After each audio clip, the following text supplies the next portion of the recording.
कहबू हम उतना सामान दे, ओकरा खातिर हम भागल ना हई। लेकिन जदि उधारी के बात कइलू तब बुझ लिह हम संतोष पागल नहीं।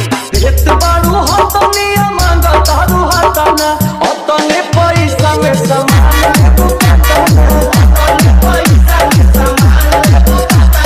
इलाका किसी का हो, धमाका डीजे संतोष साउंड सेवराहा बाजार का होगा।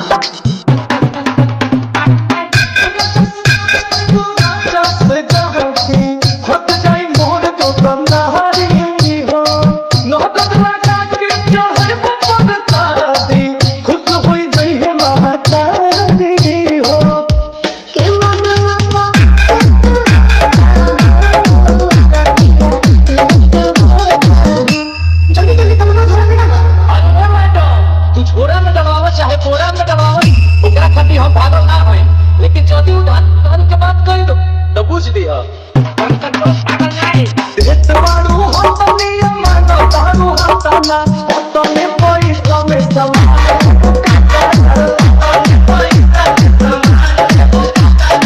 Original power bass DJ Santosh sound Sevraha बाजार। डीजे बुकिंग करने के लिए संपर्क करें।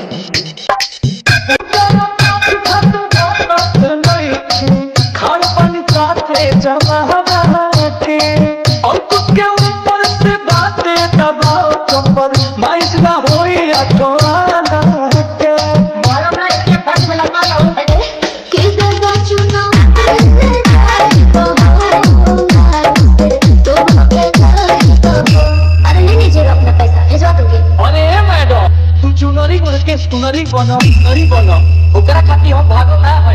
लेकिन हमरा अभी पैसा ना मिलो तो बुझ लिह हम संतोष पागल नहीं। देत बारू हतनी मांगा तारू हतना अतने पैसा में सामान